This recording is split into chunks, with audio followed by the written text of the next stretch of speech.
வணக்கம். அகத்திய மகரிஷி திருமலையிலிருந்து நமக்கு அருளிய ஒரு மிக முக்கியமான தெய்வீக ரகசியத்தை பத்தி தான் இன்னைக்கு ஆழமா பார்க்க போறோம். அது என்ன? அது நம்ம காலத்துக்கு எப்படி பொருந்தும்னு தெரிஞ்சுக்கலாம் வாங்க. சரி வாங்க ஆரம்பிக்கலாம். முதல்ல அகத்தியர் சொன்ன இந்த வாக்க பாருங்க. வருங்காலத்துல சில அழிவுகள் இருந்தாலும் ஏற்றங்கள் நிச்சயம்னு சொல்றாரு.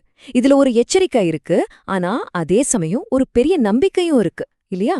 வாங்க இத பத்தி விரிவா பார்க்கலாம். இப்போ அந்த பெரிய ரகசியத்தை தெரிஞ்சுக்கிறதுக்கு முன்னாடி அகத்தியர் நமக்கு என்ன எச்சரிக்கை கொடுத்திருக்காருன்னு முதல்ல பாத்துடலாம். இங்க ஒரு சுவாரஸ்யமான விஷயம் என்னன்னா, அவர் சொல்ற பிரச்சனைகள் எல்லாம் இயற்கையா வர்றது இல்லையாம்.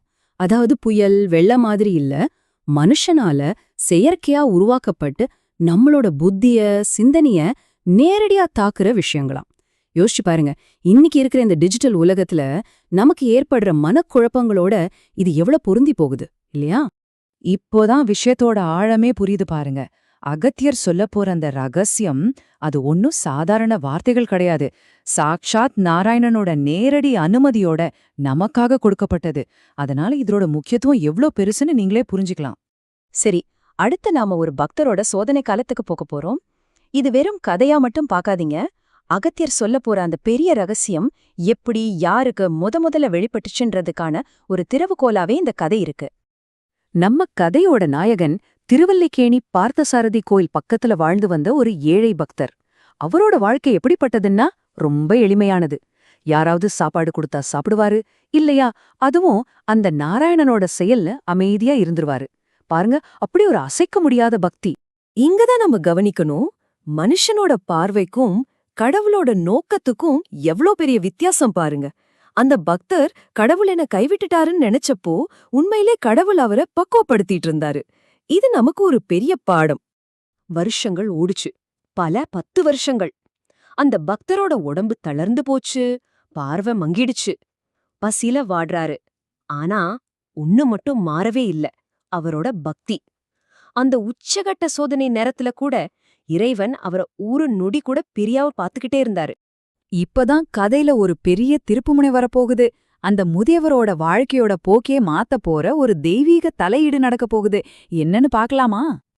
அந்த முதியவரோட பக்தி சோதனை உச்சத்தை அடைஞ்சப்போ ஒரு தெய்வீக அற்புதம் நடக்குது. மாசித்தர் குங்கணர் நாராயணோட கட்டளைப்படி ஒரு சின்ன குழந்தை ரூபத்துல அங்க வராரு.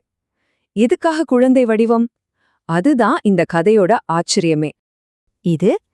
இதுதான் கதையோட ரொம்ப முக்கியமான மனது உருக்கக்கூடிய ஒரு தருணம். அது வரைக்கும் யாருமே தொடாத அந்த முதியவரை ஒரு சின்ன குழந்தை ஓடி வந்து கட்டிக்குச்சு. அந்த பாசத்துல, அந்த கதகதப்புல அந்த முதியவர் அப்படியே கரைஞ்சு போயிட்டார். அந்த குழந்தையோட அன்புக்காக என்ன வேணா செய்யலாம்னு தோணுச்சு அவருக்கு. குழந்தை கேட்ட ஒரே ஒரு கல்லுக்காக கடலுக்கு போயிட்டு வராரு. ஆனா திரும்பி வந்து பார்த்தா அந்த குழந்தைய காணோம். இது அவருக்குள்ள ஒரு பெரிய தேடல, ஒரு பெரிய புரிதலை ஏற்படுத்துது. அப்போ ஒரு தெய்வீக குரல் அசரீரியா கேக்குது. இந்த கல்லை எடுத்துட்டு திருமலையோட 7 மலைகளையும் ஏறு, உன்னோட கடைசி ஆசை நிறைவேறும்னு ஒரு கட்டளை வருது. இதுதான் அவரோட கடைசி யாத்திரையோட ஆரம்பம். சரி, அந்த பழங்கதைய கேட்டோம். இப்போ அந்த கதை மூலியமா நமக்கு என்ன பரிகாரங்கள் கிடைச்சிருக்கு, நம்ம வாழ்க்கையில அதை எப்படி பயன்படுத்தலான்னு பார்க்கலாம். இது நமக்காகவே கொடுக்கப்பட்ட ஒரு வழிகாட்டுதல். இப்போ அந்த ரகசியத்தோட மையத்துக்கு வந்துட்டோம். அதுதான் இந்த புனிதக்கல் சடங்கு. ரொம்ப எளிமையான படிகள்தான். முதல்ல கடலுக்கு போய் மனசுல நாராயணன் நினைச்சுக்கிட்டு உங்க உள்ளுணர்வு சொல்ற ஒரு கல்லை எடுங்க. 2வது, அந்த கல்லை எடுத்துக்கிட்டு திருமலைக்கு போய் உங்க வேண்டுதலை வைங்க. 3வதா, அந்த கல்லை வீட்டுக்கு கொண்டு வந்து ஒரு பாத்திரத்துல தண்ணி ஊத்தி கொஞ்சம் பச்சை கற்பூரம் போட்டு வைங்க. தினமும் நாராயணா நாராயணான்னு சொல்லி அதை வணங்கணும். கடைசியா அதுக்கு இனிப்பு நெய்வேத்தியம் பண்ணி அத குழந்தைங்களுக்கு கொடுத்தா அந்த முதியவருக்கு கிடைச்ச அதே அருள் நமக்கும் கிடைக்கும். இது பக்தியையும் இயற்கையையும் இணைக்கிற ஒரு அற்புதமான பரிகாரம். இன்னொரு முக்கியமான பரிகாரம் இன்னைக்கு நிறைய பேர் சந்திக்கிற ஒரு பிரச்சனைக்கு, அதாவது கணவன் மனைவி உறவுல கிரகங்களால, குறிப்பா ராகு கேதுவால பிரிவு வரது தடுக்கிறதுக்கு. இதுக்கு அகத்தியர் சொல்றது ரொம்ப எளிமையான பரிகாரம்தான். கணவர் தம் மனைவிக்கு புதுசா மஞ்சள் தடவின தாலிக்கயிறை கட்டணும். 2 பேரும் சேர்ந்து நாராயணர், துர்கா, ராகு, கேது காயத்ரி மந்திரங்களை சொல்லணும். அப்புறம் 3 அல்லது 5 மாசத்துக்கு ஒரு தடவை திருமலைக்கு போய் அந்த தாலிக்கயிறை உண்டியல்ல போடணும். இது அவங்க உறவை ரொம்ப வலுப்படுத்தும். இப்போ இந்த முழு கதையோட மைய கருத்து என்னன்னு பார்க்கலாமா? நம்ம விளக்கத்தோட மிக முக்கியமான பகுதி இது. நமக்கு ஏன் துன்பம் வருதுங்கிற கேள்விக்கு ஒரு ஆழமான பதில் இங்க இருக்கு. இதோ இதுதான் அகத்தியர் நமக்கு வெளிப்படுத்தின அந்த மாபெரும் ரகசியம், இறைவனின் பக்குவம். அதாவது கடவுள் நல்லவங்களுக்கு கஷ்டம் கொடுக்கறாருன்னா அது தண்டனை இல்லையாம், அவங்கள இன்னும் பக்குவப்படுத்தி தூய்மைப்படுத்தி கடைசியில தன்னோடவே வச்சுக்கிறதுக்கான ஒரு வழிமுறை தான் அது. ஆனா நாம் என்ன பண்றோம்? இந்த உண்மைய புரிஞ்சுக்காம கடவுளை குறை சொல்றோம். இனிமே உங்க வாழ்க்கையில வர சோதனைகளை ஒரு தெய்வீக பக்குவமா பார்க்க நீங்க தயாரா?